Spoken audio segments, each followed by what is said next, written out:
Well, in just one chapter, Fujimoto has already broken the internet with over 2.5 million reads in Japan as I write this video, that is 16 hours after its release, while the chapter was released at midnight over there, and will therefore probably beat the previous platform record, which was set by Fujimoto himself by the way, with 3 million reads in 24 hours of look back.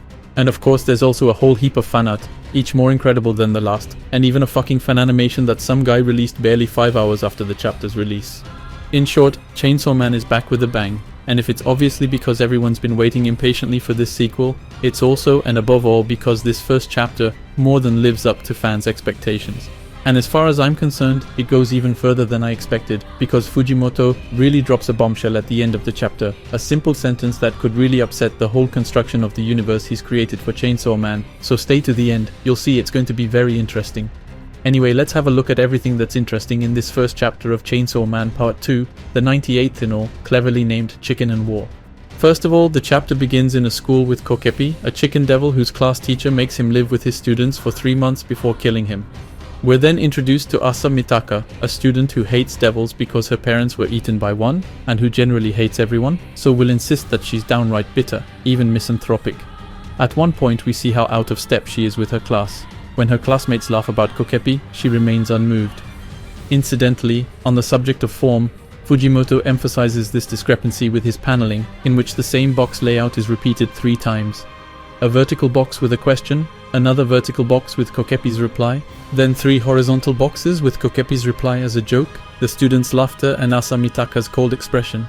The repetition of this pattern also emphasizes the heaviness and lack of personality of the students from Asa Mitaka's point of view.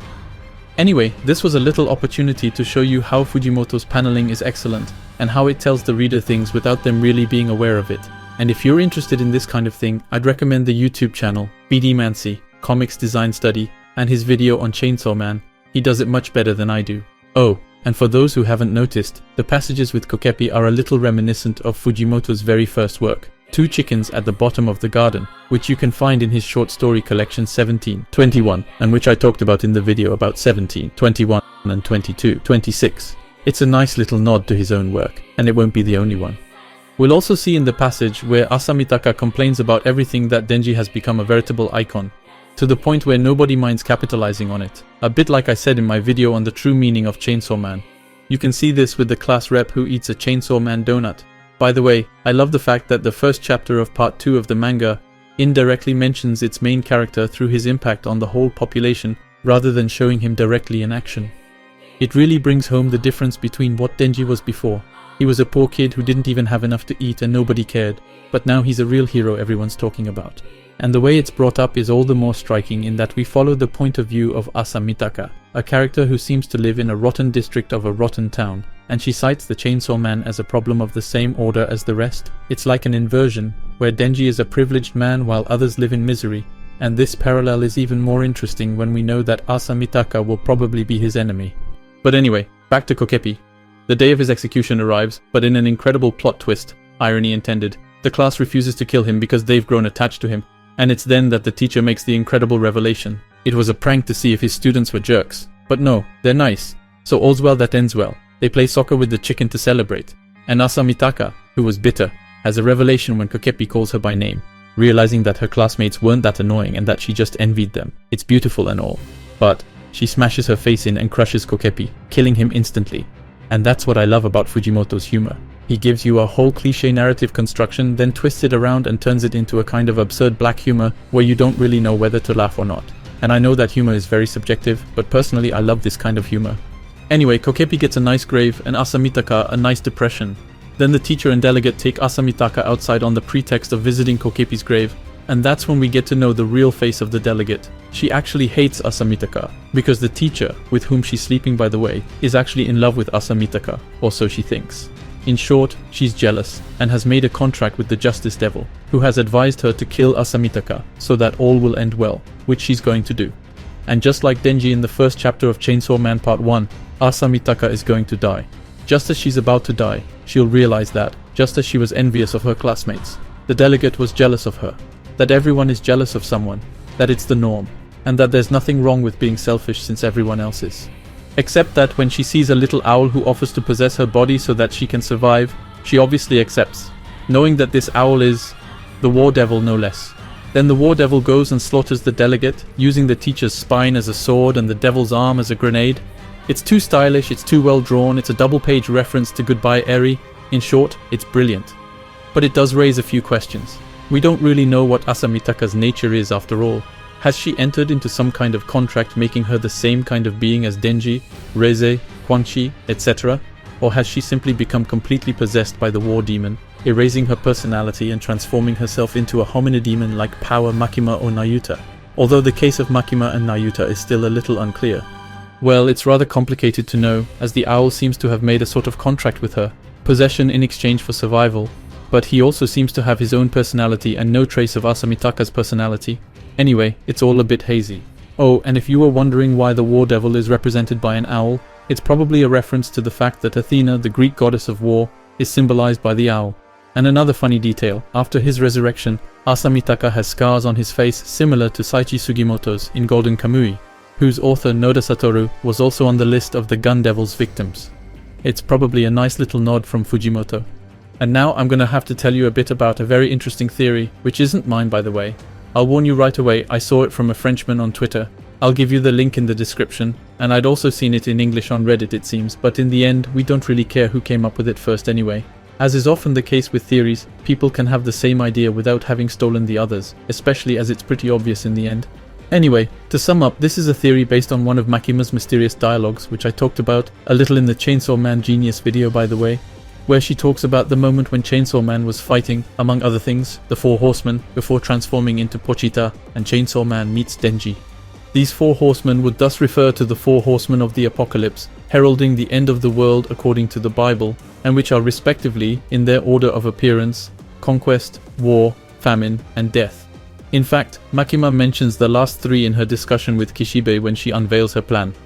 What's interesting is that Makima could probably represent the first horseman, that of conquest, since conquest is synonymous with domination in a sense. She would thus be the first horseman of the apocalypse, the first antagonist of the work. And now for part 2, we have the second horseman of the apocalypse, the war devil. And there are a few details that reinforce this idea. There are 2 points in common between the war devil and the domination devil. The first is the eyes. Indeed, we can see that Asa Mitaka, now possessed by the war devil, has the same eyes as Makima. And the second is the fact that, like Makima, the war devil remembers something that the Chainsaw Man completely erased from reality by eating the devil that corresponds to him, the atomic weapon. In short, according to this schema, it's possible that we'll be confronted with the hunger demon and the dead demon later on, or even that they'll be the main antagonists of potential parts 3 and 4 of Chainsaw Man, even if I find it a little hard to imagine Fujimoto planning so far ahead and wanting to continue staying with the same manga for so long, as I said in the video about what I imagined we'd see in part 2. And that's where we come to the most interesting part of the chapter, which I mentioned in the intro, and which overturns the rules of the Chainsaw Man universe that Fujimoto had established in part 1, and which can be summed up in a single sentence. You've got nothing to lose by waiting for Chainsaw Man. I'm going to make you vomit the atomic weapon. You may already have understood what I was getting at, but here's a quick reminder.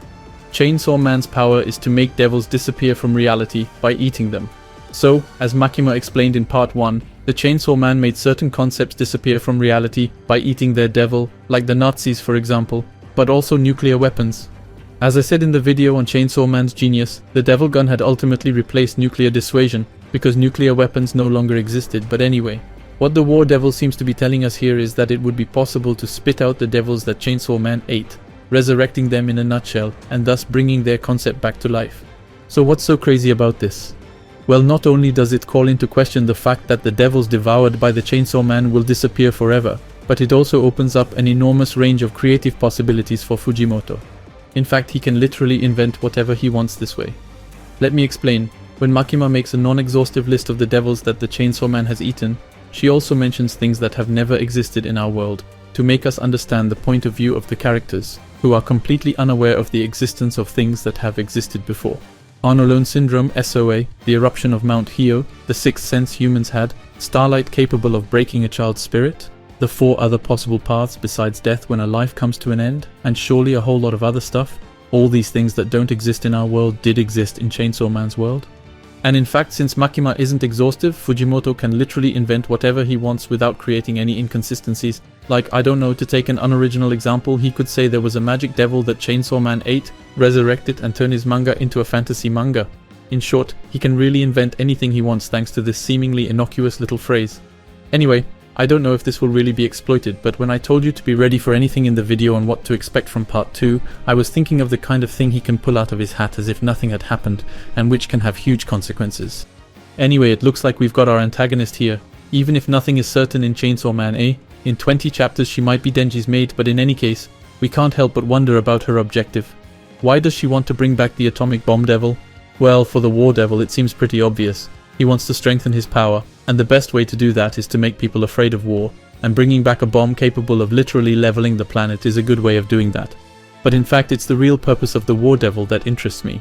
As I said in the video about Makima, the domination devil wanted to have an equal relationship with someone, which was forbidden to her by her very nature, because it's in her very essence to dominate things, and that's why she thought that only a devil capable of surpassing her, the Chainsaw Man, could fulfill her dream. The Chainsaw Man, on the other hand, dreamed of being hugged, but was far too powerful and violent for that. In the end, what they had in common was that they both dreamed of what was the opposite of their nature. That's why I think the war devil's aim is paradoxically to live in peace. But anyway, as for the rest of the story, I could see Asa Mitaka enrolling at Denji's high school and approaching him discreetly like that. Just imagine a sort of Denji, Asa Mitaka and Yoshida trio, which I actually talked about in the video on what I expect from part 2 if you want more detail on what I expect from him in particular.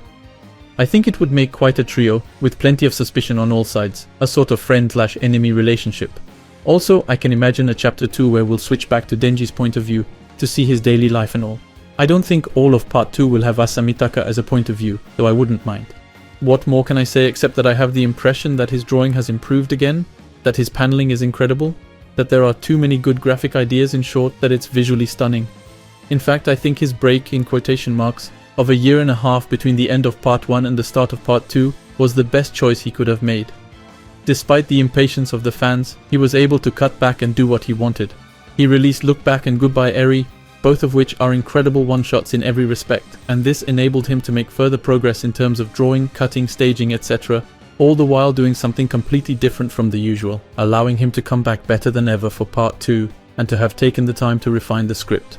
In short, there's only one 53-page chapter, and yet I've already been able to say as much about it for a simple analysis. I'm as hyped as I've ever been, and I really think that part 2 is going to break everything. Oh, and for the record, it looks like we'll have a classic weekly release, with the next chapter scheduled for next week, July 19th at 5 PM. And it's on Manga Plus, a legal scan site, with both good image quality and an official French translation at the same time as the English or even Japanese chapter.